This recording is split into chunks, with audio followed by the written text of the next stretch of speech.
എല്ലാവർക്കും സ്വാഗതം. ഈ റിവ്യൂ ഇഷ്ടപ്പെടുവാണെങ്കിൽ ഒന്ന് ലൈക്ക് ചെയ്തും സബ്സ്ക്രൈബ് ചെയ്തും സപ്പോർട്ട് ചെയ്യണേ. അപ്പോൾ നമ്മുടെ ചിന്നിമോളുടെ ബർത്ത്ഡേ ആണ്. അപ്പോൾ ചിന്നിമോളുടെ ബർത്ത്ഡേക്ക് കേക്കും നക്ഷത്രമൊക്കെ മേടിക്കാറുള്ളതാണ്. അതൊന്നും മേടിച്ചില്ല എന്ന് ചിന്നിമോൾ പറയുമ്പം അതൊക്കെ പോയി മേടിച്ചുകൊണ്ട് വരാട്ടോ ചേച്ചി എന്ന് പറഞ്ഞ് ചിന്നിമോളോട് പറയുന്നുണ്ട് അലീന.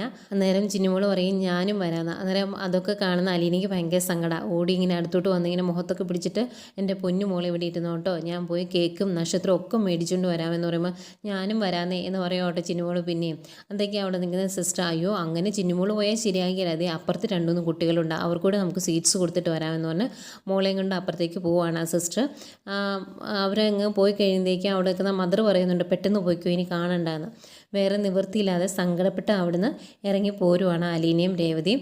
അന്നേരം രേവതി ഇങ്ങ് ഓടി പെട്ടെന്ന് ഇങ്ങ് പോരും. പക്ഷേ രേവതിക്ക് അവിടെ വിട്ടങ്ങ് പോരാൻ തോന്നുന്നില്ലെങ്കിൽ സങ്കടപ്പെട്ട് അങ്ങോട്ട് നോക്കിക്കൊണ്ട് നിൽക്കുവാണ്.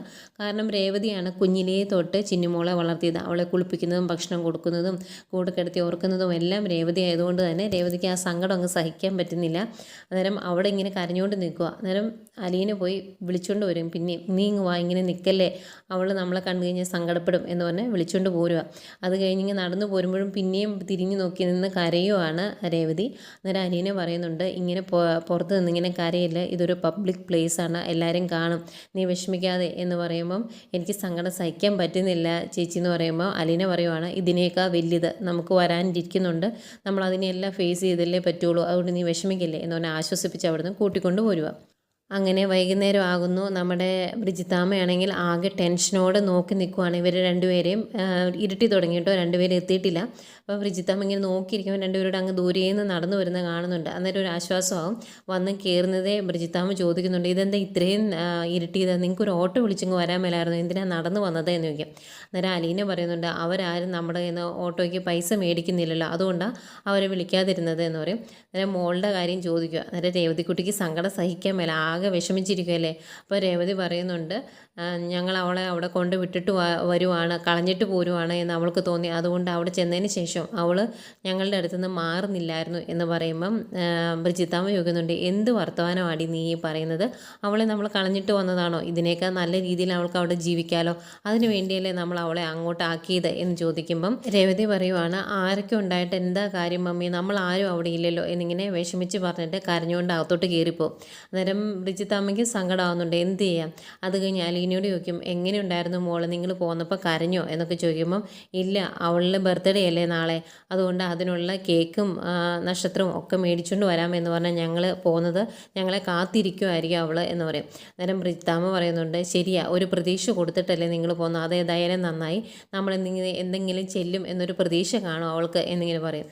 അന്നേരം അലീന പറയുന്നുണ്ട് പക്ഷേ അവൾ ഒരുപാട് സങ്കടപ്പെടും, മിക്കവാറും ഇപ്പം കരച്ചിലായിരിക്കും നമ്മളെ കാണാത്തത് കൊണ്ട് എന്നൊക്കെ പറയുമ്പം ബ്രിജിത്താമ്മ പറയുന്നുണ്ട് അതൊന്നും സാരമില്ല, നിങ്ങൾക്ക് ഇനിയും അവളെ അവിടെ പോയി കാണാമല്ലോ, ത്യാഗഭവൻ വരെ പോകണമെന്ന് മാത്രമല്ലേ ഉള്ളൂ, പക്ഷേ ഞാൻ ഇനി എന്ത് ചെയ്യും, ഇനി ഏത് ലോകത്ത് വെച്ചാണ് ഞാൻ എൻ്റെ മക്കളെ ഒന്ന് കാണുന്നത് എന്ന് പറയുന്നതെങ്കിലും ബ്രിജിത്താമ്മയുടെ കണ്ണൊക്കെ നിറഞ്ഞു വരുവേ. അന്നേരം അലീനയ്ക്ക് സങ്കടമാവും. അന്നേരം വേണ്ട ബ്രിജിത്താമ്മ ഇനിയൊന്നും പറയണ്ട എന്ന് പറയുവാണ്. അന്നേരം ഇങ്ങനെ കുറച്ച് നേരം ആലോചിച്ച് നിന്നിട്ട് ബ്രിജിത്താമ്മ പറയുന്നുണ്ട് എല്ലാം ശരിയാകും, കാലചക്രം തിരിഞ്ഞു വരുമല്ലേ, അന്നേരം എല്ലാവർക്കും എല്ലാം നല്ലതായി ഉണ്ടാകുള്ളൂ, അങ്ങനെ ഒരു നല്ല കാലം ഉണ്ടാകും എന്ന് പ്രതീക്ഷിച്ച് നമുക്ക് മുന്നോട്ട് ജീവിക്കാം എന്നൊക്കെ പറഞ്ഞ് അലീനയും ആശ്വസിപ്പിക്കുന്നുണ്ട് ബ്രിജിത്താമ്മ.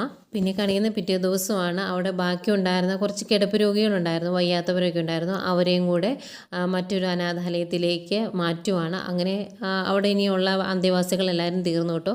ഒരുപാട് സങ്കടത്തോടെ കെട്ടിപ്പിടിച്ച് ആശ്വസിപ്പിച്ച് അവരെല്ലാം പറഞ്ഞു വിട്ടിട്ട് ഒരുപാട് സങ്കടത്തോടെ അലീനയും രേവതിയും ബ്രിജിത്താമ്മകളെ തിരിച്ചു കയറി വരുവാണ്. ഇനി അമ്മയുടെ കൂടെ ഉള്ളത് അലീനയും രേവതിയും മാത്രമാട്ടോ. അതുപോലെ നമ്മുടെ മുത്തശ്ശനെയും കാണിക്കുന്നുണ്ട്. മുത്തശ്ശന് തീരെ വയ്യാട്ടോ. ഡോക്ടർ വന്ന് പിന്നെയും നോക്കുന്നുണ്ട്. എന്നിട്ട് ഡോക്ടർ പറയുക ഹോസ്പിറ്റലിലേക്ക് കൊണ്ടുപോകുമായിരുന്നെങ്കിൽ കുറച്ചുകൂടെ നല്ല ബെറ്റർ ട്രീറ്റ്മെൻറ്റ് നൽകാമായിരുന്നു എന്ന് പറയുമ്പം അതിന് അച്ഛൻ ഹോസ്പിറ്റലിലേക്ക് വരണ്ടേ, അച്ഛന് ഇഷ്ടമല്ല ഹോസ്പിറ്റലിലേക്ക് വരുന്നത്, അത് ഹോസ്പിറ്റൽ ഐസിയുവിൽ കയറ്റുന്നത് തന്നെ ഒരു മരണമുറിയാണ് എന്നാണ് അച്ഛൻ പറയുന്നത്, അവിടെ കയറ്റിക്കഴിഞ്ഞാൽ ഞങ്ങളെ ഒന്നും കാണാൻ പറ്റിയല്ലോ, അതിൻ്റെ സങ്കടമാണ് അച്ഛന് എന്നൊക്കെ പറയുക കേട്ടോ. മനുവിൻ്റെ അമ്മയെ പറയുന്നത്. അന്നേരം ഡോക്ടർ പറയും അങ്ങനെയൊന്നും ഇല്ല കേട്ടോ, അത് മരണമുറിയൊന്നും അല്ല, ജീവൻ തിരിച്ചു പിടിക്കാൻ വേണ്ടി ഡോക്ടർമാർ പരിശ്രമിക്കുന്ന ഒരു എല്ലാവർക്കും ശ്രദ്ധിക്കാൻ പറ്റുന്ന ഒരു മുറിയാണ് എന്ന് പറയുമ്പോൾ വേണ്ട ഞാൻ വരികയില്ല എന്ന് തന്നെ മുത്തശ്ശൻ പറയുന്നു. ഏതായാലും ഡോക്ടർ നോക്കിയെല്ലാം കഴിഞ്ഞ് എഴുന്നേക്കുമ്പോഴേക്കും അങ്ങോട്ടേക്ക് മനുവും വരും. അന്നേരം നീ ഇത്രയും പെട്ടെന്ന് ഇങ്ങ് വന്നോ എന്ന് ചോദിക്കുമ്പോൾ ഞാൻ കാറിന് ഇങ്ങ് പോകുന്നു എന്ന് പറയും. മനുവിന് ജോലി ബാംഗ്ലൂരാണ്. അന്നേരം ഡോക്ടർ ബാംഗ്ലൂരിൽ നിന്ന് നേരെ കാർ ഓടിച്ച് വരുമായിരുന്നു എന്ന് ചോദിക്കുമ്പോൾ അതേന്ന് പറയും. ഡോക്ടർ എല്ലാം പറഞ്ഞിട്ട് അവിടുന്ന് ഇറങ്ങുന്നു. എപ്പോഴും മുത്തശ്ശൻ്റെ അടുത്ത് ആരെങ്കിലും ഒരാൾ കാണണമെന്നും പറയുന്നുണ്ട്.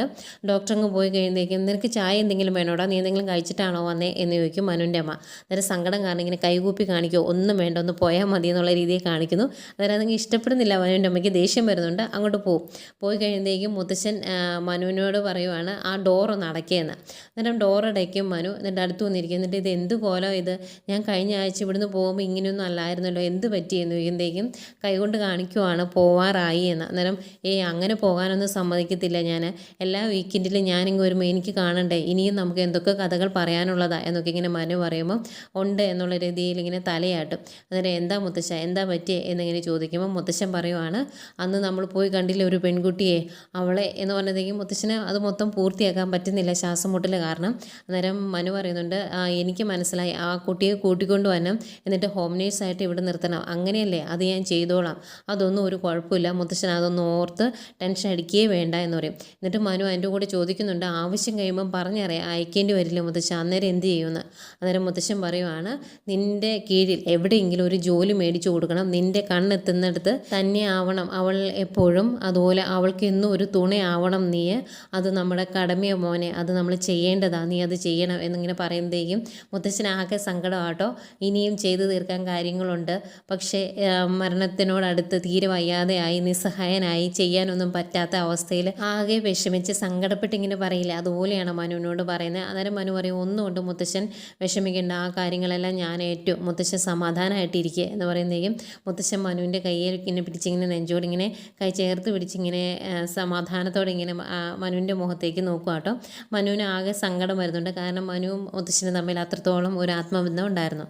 പിന്നെ കാണിക്കുന്നത് നമ്മുടെ ബ്രിജിത്താമ്മയാണ്. രാത്രിയിൽ എന്തൊക്കെയോ കണക്കുകളൊക്കെ എഴുതി വെച്ചുകൊണ്ടിരിക്കുമ്പോഴാണ് കറണ്ട് പോയത്. അന്നേരം മെഴുകുതിരിയായിട്ടാണ് അലീനെ അങ്ങോട്ട് വന്നെ. എന്നിട്ട് വയ്യാതിരുന്ന് എന്ത് ചെയ്യുമോ ബ്രിജിത്താമ്മയെ, കയറി കിടക്കാൻ മേലായിരുന്നോ എന്നൊക്കെ ചോദിക്കുമ്പോൾ ഞാൻ വേറെ ഒന്നും ചെയ്യുമല്ലായിരുന്നു, കുറേ കണക്കുകൾ ഞാൻ ഇതിനകത്ത് എഴുതി വെച്ചിട്ടുണ്ട്, നമ്മൾ പലർക്കും കൊടുക്കാനുള്ളതാണ് എന്ന് പറയും. അന്നേരം അലീനെ ചോദിക്കുന്നുണ്ട് എന്ത് ചെയ്യാനാ ബ്രിജിത്താമ്മ, നമുക്ക് അതൊന്നും തിരിച്ചു കൊടുക്കാൻ പറ്റാത്തൊരവസ്ഥയായി പോയില്ലേ എന്ന് പറയുമ്പം ബ്രിജിത്താമ്മ പറയുവാണ് അതൊക്കെ നേരാ, നമുക്ക് കൊടുക്കാനുള്ള അവസ്ഥ ഇപ്പോൾ ഇല്ല എന്ന് കരുതി നമ്മളത് കൊടുക്കാതിരിക്കരുത്, ഞാൻ ഇതിൻ്റെ അകത്ത് എല്ലാ കണക്കുകളും എഴുതി വെച്ചിട്ടുണ്ട് ഒരു ഡയറിയിൽ, അതിൽ എല്ലാ കണക്കുകളും ഉണ്ട്, നിനക്ക് എന്തെങ്കിലും തിരിച്ചു കൊടുക്കാൻ പറ്റുന്ന സമയത്ത് പലിശ സഹിതം ഇത് തിരിച്ചു കൊടുക്കണം കേട്ടോ എന്ന് പറയുക.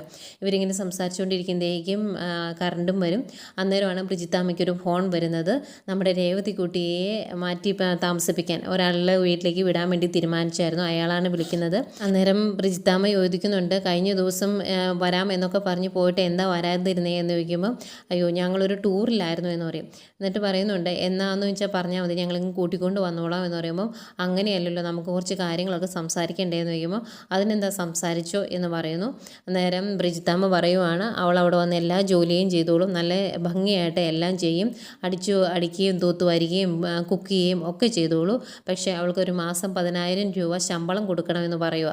അന്നേരം അത് കൊടുക്കാമല്ലോ, അതിന് പ്രശ്നമൊന്നും ഇല്ല എന്ന് പറയും. എന്നിട്ട് പരിചിത്താമ്മ പറയുന്നുണ്ട് അത് മാത്രം പോരാ, നിങ്ങൾ അവളെ പട്ടിണിക്കിട്ടാലും അവൾ ചിലപ്പം സഹിക്കും, പക്ഷേ അവൾക്ക് സ്നേഹം കിട്ടിയില്ലെങ്കിൽ കരയിലെടുത്തിട്ട് മീനിനെ പോലെ കിടന്ന് പെടയും, അതുകൊണ്ട് അവളോട് ഇത്തിരി സ്നേഹത്തോടെ പെരുമാറണമെന്ന് പറയും.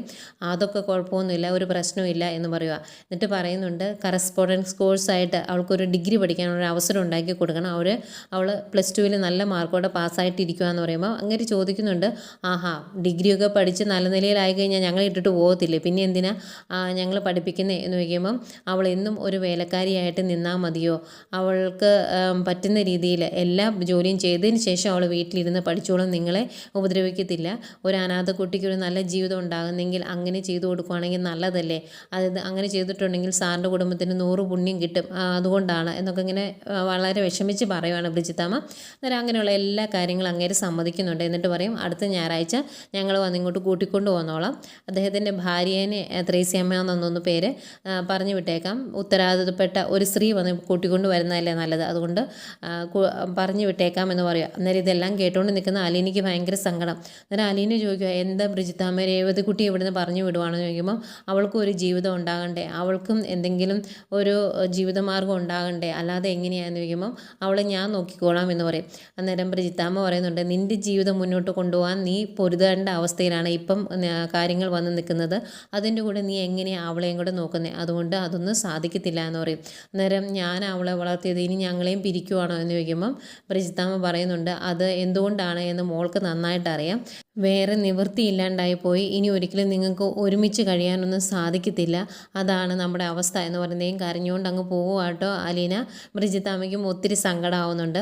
അത് കഴിഞ്ഞ് പുറത്തിങ്ങനെ പോയി സങ്കടപ്പെട്ട് കരഞ്ഞുകൊണ്ട് നിൽക്കുമ്പോഴാണ് രേവതി അങ്ങോട്ട് ചേച്ചി എന്ന് വിളിച്ചുകൊണ്ട് വന്നെ. അന്നേരം പെട്ടെന്ന് കണ്ണീരൊക്കെ തുടച്ചിട്ട് ഇങ്ങനെ നോക്കി നിൽക്കുക. അന്നേരം എന്താ പറ്റിയത്, ഞാൻ വിളിച്ചിട്ട് എന്താ വിളി കേൾക്കാതിരുന്നത്, എന്ത് പറ്റി ചേച്ചി, മുഖം എന്താ വല്ലാതിരിക്കുന്നത് എന്നൊക്കെ ചോദിക്കുമ്പോഴത്തേക്കും വിഷമത്തോടെ അലീന ഈ കാര്യം പറയൂ കേട്ടോ. അന്നേരം ഞാൻ എങ്ങോട്ട് പോകാനോ, ഞാൻ ഒരിടത്തേക്കും പോവുകയില്ല, ചേച്ചീനെ വിട്ട് ഞാൻ ഒരിടത്തേക്കും പോകില്ല, എന്നൊക്കെ എന്നെ കൊന്നാലും ഞാൻ പോകില്ല എന്ന് പറഞ്ഞ് രേവതി ഭയങ്കര സങ്കടത്തോടെ കരയുവാണ്. ഇത് അതിലേറെ സങ്കടത്തോടെ നോക്കി നിൽക്കുന്ന അലീനയും കാണിച്ചുകൊണ്ടാണ് ഇന്നത്തെ എപ്പിസോഡ് അവസാനിക്കുന്നത്.